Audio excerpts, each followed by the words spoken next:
ओम नमः शिवाय, हर हर महादेव। बहुत सारे घर में जातकों के साथ इस तरह की सिचुएशनें होती है कि उनके जीवन में कुछ भी बेहतर नहीं घटित होता है। बहुत दिनों से, बहुत सालों से मेहनत कर रहे हैं, लेकिन उसके बाद भी उनके घर की स्थिति सही नहीं हो रही है। उनसे नीचे, उनसे कम वो लोग बहुत आगे तक जा रहे हैं, लेकिन हमारे घर में न जाने क्यों क्या ऐसी स्थितियाँ हैं कि चीज़ें ख़राब होती है। दूसरा यह भी कारण है कि घर के लोगों में बहुत अनबन बनी रहती है।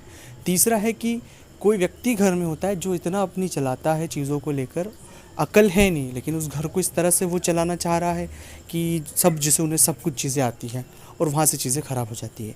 घर में कई बार ऐसी सिचुएशनें भी बहुत से जातकों के यहाँ देखी है कि उनके घर में अनायास ही कोई ना कोई घटनाएं घटित होती रहती है।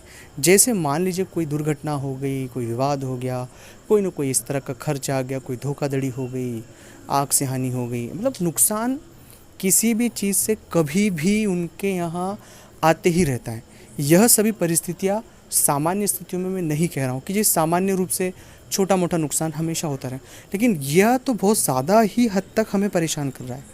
मैं फिर कह रहा हूँ कि ये जितनी सारी स्थितियाँ मैंने आपके साथ साझा की कि कर रहा हूँ, ये सामान्य परिस्थितियों में कर रहा हूँ। और अगर जो परिस्थितियाँ मैं आपको बता रहा हूँ या आपसे जुड़ी हुई है, जिसमें आप इंक्लूड हो या आपके साथ ऐसा हो रहा है, आपके आसपास किसी व्यक्ति के साथ इस तरह की चीज़ें हो रही है, तो यह वीडियो आपको पूरा देखना चाहिए, क्योंकि यह परेशानी तो मेरा बताने का उद्देश्य था ही सही, जिससे आप समझ पाए, लेकिन समाधान सबसे बड़ी बात होती है कि यह परेशानी बहुत महीनों से, कई बार पीढ़ियों तक चलती है और व्यक्ति उन्हें समझ नहीं पाता है और बस उन हालातों में गुथ जाता है और वो निकल नहीं पाता है, बहुत परेशान हो जाता है, बहुत हताश हो जाता है, निराश हो जाता है, बहुत बार चीज़ें ख़राब हो जाती हैं। ऐसी परिस्थिति अगर किसी भी जातक के साथ है तो मूल रूप से उसे अपने घर में नियमित रामायण का पाठ करना शुरू करना चाहिए। अब मैं ये बात क्यों कह रहा हूँ रामायण का पाठ करने की? जहाँ रामायण का पाठ होता है वहाँ दरिद्रता का नाश होता है।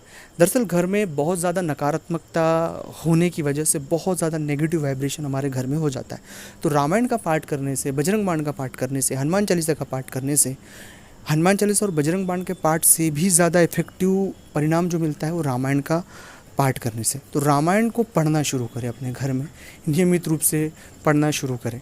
अब जब आप रामायण पढ़ेंगे तो भगवान हनुमान जी महाराज उसे श्रवण करने आते हैं, और जब हनुमान जी महाराज श्रवण करने जिस घर में आते हैं तो वहाँ पर बहुत सारी परेशानियाँ स्वाभाविक रूप से ख़त्म हो जाती है। ये बहुत, मैं खुद अपने निजी तौर पर भी ये प्रयोग करता हूँ, रामायण का पाठ करता हूँ नियमित रूप से। तो यह बहुत बड़ा आपके साथ अनुभव साझा कर रहा हूँ मैं। तो ये हमेशा देखना, 7 दिन, 10 दिन, 11 दिन, 15 दिन, आपको 1 महीने के भीतर अपने घर में बहुत से बदलाव देखने को मिलेगा। पर नियमित धूप अगरबत्ती लगाकर श्रद्धापूर्वक आप रामायण को पढ़ना शुरू करें। दूसरा प्रयोग है कि जो भी जातक इस तरह के फेर में उलझे हुए हैं, आर्थिक फेर में उलझे हो, पारिवारिक फेर में उलझे हो, महिलाओं के तम प्रकार की परेशानियां होती हैं महिलाओं को अपनी, इस तरह के किसी भी फेर में अगर वो उलझे हुए हैं तो हर अमावस्या और पूर्णिमा को अपने घर में भगवान सत्यनारायण की कथा अनिवार्य रूप से कराएं, क्योंकि इस कलयुग के जो देवता है भगवान सत्यनारायण ही है। तो अगर आप उनकी कथा, पूजा अर्चना करेंगे तो मैं आपसे वादा करता हूँ कि बहुत जल्द आपके जीवन में एक सकारात्मक बदलाव देखने को मिलेगा। तो सत्यनारायण की कथा आपको अमावस्या और पूर्णिमा अनिवार्य रूप से करना ही चाहिए। तीसरा प्रयोग है कि अगर आपने मंत्र नहीं लिया है, मंत्र जप नहीं किया है, मंत्र जप नहीं है आपके पास, तो ज़रूर मंत्र जप करें। और अगर आप पुरुष हैं तो महिलाओं का विशेष सम्मान करें, महिलाओं से बदतमीजी से बात ना करें, उनसे बहुत सलीके से पेश आएँ, क्योंकि इस कलयुग में जहाँ पर महिलाओं का सम्मान होता है, पूजा होती है, वहाँ ईश्वर का वास होता है। अगर अच्छा लगा हो ये वीडियो तो लाइक करें, शेयर करें, कमेंट्स करें। ओम नमः शिवाय, ओम नमः शिवाय।